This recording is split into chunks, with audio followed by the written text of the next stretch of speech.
한 예화를 생각했습니다. 들으신 분도 있겠지만 유럽의 한 기독교 왕이 성전을 하나 지어서 하나님 앞에 드리는 것이 소원이어서 국고를 쓰지 아니하고 자기 재산의 일부를 떼어가지고 참 정성으로 성전을 완공을 했습니다. 성전을 완공하고 하루는 잠을 자는데 꿈을 꿨는데 천국에 가보니까 자기가 이렇게 봉헌했던 성전이 있었어요. 너무너무 기쁘고 반가워서 저 교회 이름을 무엇이라고 지었을까?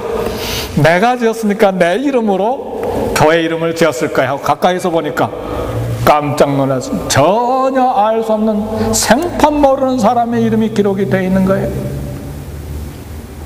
그래서 꿈을 깨어가지고 고민이 돼서 도대체 이 사람이 누굴까 하고 그 사람의 이름을 가진 주인공을 찾았습니다.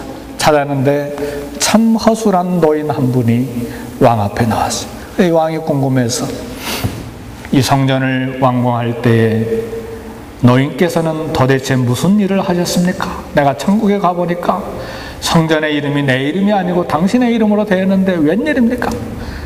노인이 두려운 마음을 가지고 보시다시피 나는 약한 사람이요 돈이 없는 사람입니다. 그러나 성전을 짓는데 무엇인가 봉사하고 싶었습니다. 근데 보니까 성전을 짓기 위해서 벽돌을 그리고 건축자재들을 이 마차에 가득 싣고 가는 말들이 너무도 힘들게 보여서 이 말들이 먹도록 풀을 베어다가 몇 번 이 말들에게 먹였습니다. 성도 여러분, 복음을 위해서 주님의 몸된 교회를 위해서 수고하고 봉사할 때 이름이 나든 이름이 나지 아니하든 하나님은 모든 수고를 다 보고 계시다는 사실을 알아야 돼요. 우리 주님이 약속하셨어요. 보라, 내가 속히 오리니 내가 줄 상이 내게 있어 각 사람에게 그가 행한 대로 갚아 주리라. 그가 행한 대로 각 사람에게 갚아 주리라. 사람이 주는 상이 아니고 하나님께서 하늘의 상을 주시겠다고 하시는 약속의 말씀입니다. 두 번째 사람은 브리스길라와 아굴라 부부입니다. 오늘 본문 3절에서 5절 말씀을 보면 브리스가와 아굴라 부부가 소개되어 있는데, 너희는 그리스도 예수 안에서 나의 동역자들인 브리스가와 아굴라에게 문안하라. 그들은 내 목숨을 위하여 자기들의 목까지도 내놓았나니 나뿐 아니라 이방인의 모든 교회도 그들에게 감사하느니라. 또 저희 집에 있는 교회에도 문안하라. 브리스가와 아굴라 이 부부가 바울의 동역자로 헌신했는데 어떻게 이 바울과 이 부부가 만났는가? 로마 이 글라디오스라고 하는 황제가 로마시에 살고 있는 유대인들을 다 추방해버렸어. 이때 브리스가와 아굴라도 쫓겨나가지고 고린도 지방으로 갔습니다. 이때 바울과 만난 것입니다. 그래서 고린도에서 바울을 만나서 통역을 시작한 부부가 됐습니다. 이 부부 때문에 바울의 사역은 그야말로 거대한 동력을 얻었어요. 어떤 분은 말하기를 이 브리스가와 아굴라가 없었더라면 사도행전을 쓰기가 어려웠을 것이다. 실제로 이 말씀을 연구해 보니까 그래. 1차, 2차, 3차 전도 여행 때 이 브리스가와 아굴라의 헌신이 얼마나 거대한 역사를 이뤘는지 몰라요. 그러니까 바울 혼자 복음 전했어요? 어림도 없다는 사실을 발견했어요. 그래서 이 부부의 헌신된 삶은 초대교회뿐만 아니라 오늘 이 시대에도 참으로 소중하게 기억되는, 우리에게 도전되는 교훈입니다. 바울이 1년 반 동안 고린도에서 복음을 전하고 교회를 개척할 때에 이 부부는 바울을 따라다니면서 정성으로 도왔어요. 근데 마침 이 브리스가와 아굴라 직업이 뭐였느냐? 천막을 만드는 직업이었어요. 바울도 유대인들이 다 그렇잖아요. 예? 토라도 배우고 율법도 배우는데 꼭 한 가지씩 배우잖아요. 먹고 살 수 있는 직업을 하나 꼭 배우잖아요. 그것이 바로 천막을 만드는 기술이었습니다. 그래서 같이 동업하면서 복음을 전했는데, 놀라운 것은 바울이 장소를 옮겨서 고린도 교회 1년 반 동안 개척교회가 끝나고 에베소로 옮겨갔는데, 성도 여러분, 1년 반 동안 혹은 더 많은 세월 동안 천막을 만들어서 살았으니까 거기에 얼마나 장사가 이제 정착이 됐겠어요. 에? 고객들도 많아지고 단골도 많아지고 풍부하게 이제 먹고 살 수 있는 안정된 직업인데, 놀라운 것은 바울이 장소를 옮겨서 고린도에서 에베소로 갔을 때 직장을 다 거두었어. 그리고 에베소로 따라갔어. 그리고 에베소에도 개척교회를 중성스럽게 도왔어.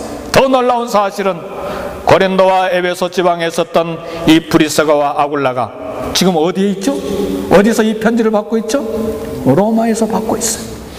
왜 로마로 갔을까? 성도 여러분, 브리스가와 아굴라는 바울이 로마에 와서 복음을 전하기를 소원했기 때문에 평소에 이 사실을 알고 있었던 이 부부는 바울이 로마에 오기 전에 먼저 로마에 가서 복음을 전할 준비를 하고 있었다는 사실이에요. 왜요? 왜 그걸 알 수 있죠? 이 브리스가와 아굴라 집에서 교회가 개척이 됐기 때문에 그렇습니다. 왜 이처럼 이사를 다녔는가? 예수 그리스도의 복음을 전하기 위해서라면 얼마든지 집을 옮겨서 살고 있는 집을 옮겨서 복음 증거하기를 원하는 것입니다. 성도 여러분, 저와 여러분은 어떤 기준으로 이사를 했습니까? 경제적인 이유 때문에 이사를 다닙니까? 환경이 좋은 주거지를 우선순위로 해서 이사를 다닙니까? 다 중요합니다. 이거 소홀히 해서는 안 돼요. 저도 LA에 사는데 우리 사랑하는 교회를 섬기는데 우리 집을 어디다 얻었으면 좋을까? 막내가 차가 없으니까 버스를 탈 수 있는 곳이면 좋겠다. 그래서 버스 정거장 옆에다가 집을 얻었어요. 그래서 거기에 살고 있는 거예요. 그러니까 이 집을 옮기는 것, 이사하는 건 중요한 것이죠. 그러나 정말 예수님의 피 묻은 복음을 전하는 일의 통역자가 되기를 원합니까? 우리 주님을 만날 때 칭찬받는 성도가 되기를 원하십니까? 그렇다면 이사도 성경적이어야 하고 복음적이어야 합니다. 하나님의 말씀을 증거하기 쉬운 것, 복음을 증거하기 쉬운 것을 택해서 이사하는 것이 필요합니다. 하나님께서 어떻게 생각하실 것인지 생각할 필요가 있어요. 어젯밤에 브라질로 단기 선교를 갔던 5분들이 얼굴이 환해가지고 공항을 빠져나오시는데 영접을 했어요.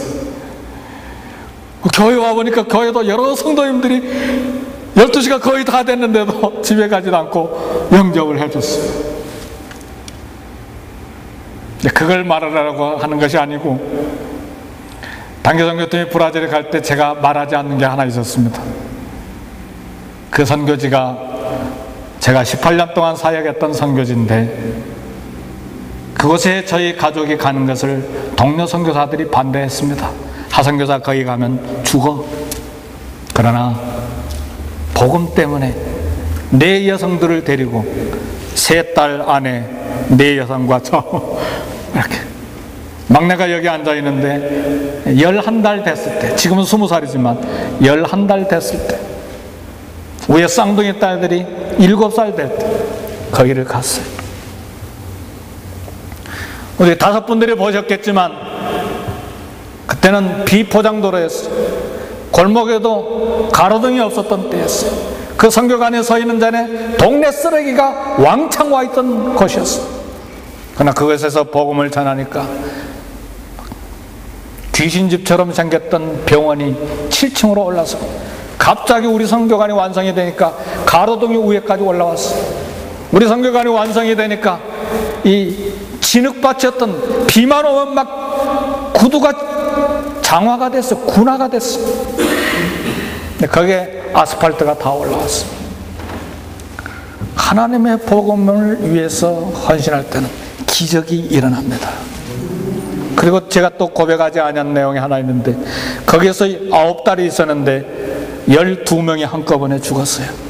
그 이야기하면 겁낼까봐 제가 그 이야기를 감히 못해서 훈련하는 동안에. 그런데 5분 하나도 두렵지 않고 재밌게 있다 왔죠? 그냥 마음에 달려있어요. 생각에 달려있다, 그 말이. 그 이야기 했더라면 아마 주저했을 분도 계셨을 거예요. 살인사건이 12명이 나는 곳에 가다니 전부 다 가지마, 못 가! 그렇게 해서 반대했을 거예요. 근데 그 이야기가 생략된 데서 갔다 왔는데 그런 두려움이 하나도 없었죠? 생각의 차이예요. 믿음이에요. 성도 여러분, 하나님을 위해서 헌신하면 무엇이든지 할 수 있어요. 아멘. 그리고 거기에 하나님의 능력을 체험하고 기적을 체험할 수 있어요. 문제는 우리의 헌신이에요. 문제는 우리의 믿음이에요.